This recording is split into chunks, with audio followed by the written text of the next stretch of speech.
সারা দেশে দিন দিন বেড়েই চলেছে হামের রোগী। সিলেট ময়মনসিংহে হাম ও উপসর্গে মারা গেছে আরও 4 শিশু। বিস্তারিত জানাতে সিলেটের শহীদ শামসুদ্দিন আহমেদ হাসপাতাল থেকে যুক্ত হচ্ছেন সন্দীপন শুভ এবং ময়মনসিংহ মেডিকেল থেকে যুক্ত হচ্ছেন ইমতিয়াজ আহমেদ। শুরুতে যেতে যাই সিলেটের শুভর কাছে। শুভ, হামের চিকিৎসায় হাসপাতালগুলোর পরিস্থিতি কেমন দেখছেন?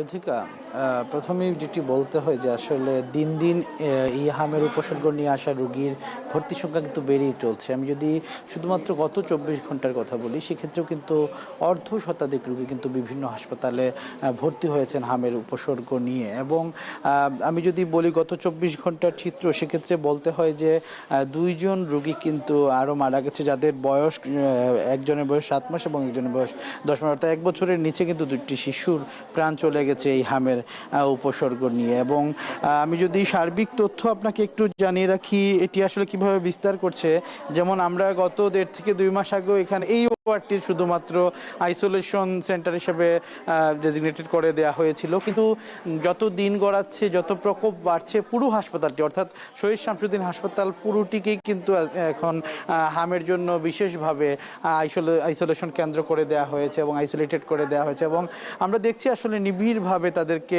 সেবা দেওয়ার চেষ্টা করছেন এখানকার যারা সংশ্লিষ্ট চিকিৎসক এবং নার্স রয়েছেন তারা, এবং সেবা কার্যক্রম চলমান রয়েছে।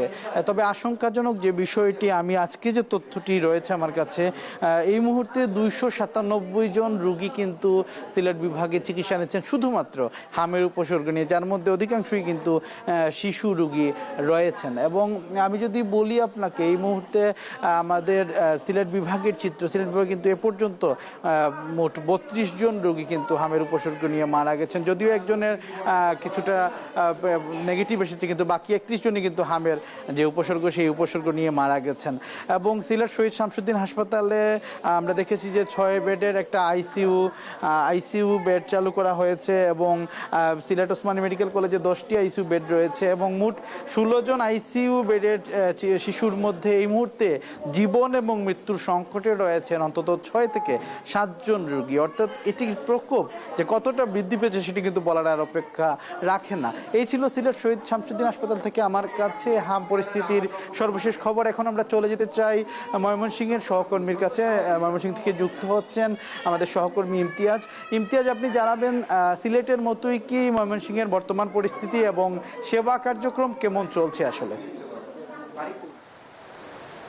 শুভ, আপনি আপনার সিলেট মেডিকেলের যে আইসিইউ বেড চালুর কথা বললেন, আসলে অত্যন্ত দুঃখের সঙ্গে বলতে হয় ময়মনসিংহ মেডিকেল কলেজ হাসপাতালে এখন পর্যন্ত কিন্তু পেডিয়াট্রিক আইসিইউ নেই, যার কারণে হামের উপসর্গ নিয়ে মৃত্যুর মিছিল কিন্তু ক্রমেই দীর্ঘ হচ্ছে, ভয়ঙ্কর আকার ধারণ করছে। 31 জন শিশু এই পর্যন্ত মৃত্যুবরণ করছে। 24 ঘন্টায় 2 শিশু মৃত্যু হয়েছে। একজনের বয়স আপনার 10 মাস আর একজনের 3 মাস। অর্থাৎ ডায়রিয়া, শরীরের র্যাশ, ম্যানিনজাইটিস, নিউমোনিয়া, তীব্র নিউমোনিয়া, শ্বাসকষ্ট নিয়ে শিশুরা ভর্তি হচ্ছে। এবং এখানে আসার পর যেটা বারবার চিকিৎসকরা যেটা বলছেন, খুব ক্রিটিক্যাল অবস্থায় আসছে। শেষ মুহূর্তে যখন ভেন্টিলেশন দরকার পড়ছে, আইসিইউ দরকার পড়ছে, সেই সেবাটুকু তারা দিতে পারছেন না, যার কারণে এই অনেক শিশুকে আসলে বাঁচানো যাচ্ছে না। কর্তৃপক্ষ যেটা বলছেন, একটি পেডিয়াট্রিক আইসিইউ থাকলে অন্তত পক্ষে অনেক মৃত্যু কিন্তু রোধ করা যেত। বাবল সিপ্যাপ তৈরি করে কোনোভাবে শিশুদেরকে শেষ মুহূর্তে বাঁচানোর আপ্রাণ চেষ্টা করছেন চিকিৎসকরা। এবং যারা রোগীর স্বজন রয়েছেন তারা বারবারই একটি জানাচ্ছেন একটি পেডিয়াট্রিক আইসিইউ ব্যবস্থা করা। আমরা যত জানতে পেরেছি, দীর্ঘদিন ধরে ঝুলে আছে নানান জটিলতার কারণে আইসিইউ স্থাপনের বিষয়টি। যদিও কর্তৃপক্ষ বলছেন তারা এই মুহূর্তে উপমহলে তারা চিঠি দিয়েছেন যে আইসিইউ স্থাপন কীভাবে করা যায়, অন্তত 5 শয্যা বা আর একটু বৃদ্ধি কীভাবে করা যায়, কিন্তু এখন পর্যন্ত সেটি কবে নাগাদ হবে তার কোনো নিশ্চয়তা নেই। এদিকে টিকাদান যে কার্যক্রম, সেগুলো কিন্তু শেষ হয়ে গেছে প্রায়। কিন্তু যেটা বলছে স্বাস্থ্য বিভাগ, এই অ্যান্টিবডি তৈরি হতে এখনো 2 থেকে 4 সপ্তাহ পর্যন্ত সময় লাগবে। অর্থাৎ এই যে হামের যে ভ্যারিয়েন্টটা, সেই ভ্যারিয়েন্টটাও কিন্তু খুব জটিল। এখন পর্যন্ত সেগুলি নিয়ে কিন্তু পরীক্ষা নিরীক্ষা চলছে।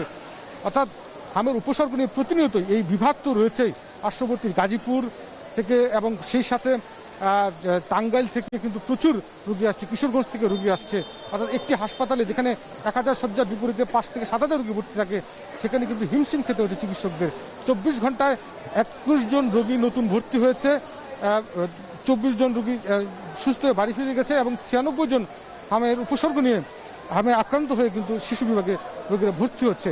যেটা এই মুহূর্তে আসলে সবচেয়ে বেশি যেটা জরুরি হয়ে পড়েছে এই শিশুগুলো, এবং চিকিৎসকরা যেটা বলছেন যে একটি পেডিয়াট্রিক আইসিইউ না হলে এই মৃত্যুর সংখ্যা কিন্তু আরও বাড়তে পারে, আরও ঝুঁকি থাকতে পারে, এবং যে পর্যন্ত আসলে টিকার অ্যান্টিবডিটা শিশুদের মাঝে তৈরি না হচ্ছে সে পর্যন্ত কিন্তু উচ্চমাত্রা একটা ঝুঁকি কিন্তু রয়ে গেছে হাম নিয়ে। সব মিলিয়ে এই ছিল ময়মনসিংহ থেকে হামের সবশেষ খবর আমার কাছে। দিন দিন বেড়েই চলেছে হামের প্রকোপ, সে খবর জানাচ্ছিলেন সহকর্মীরা।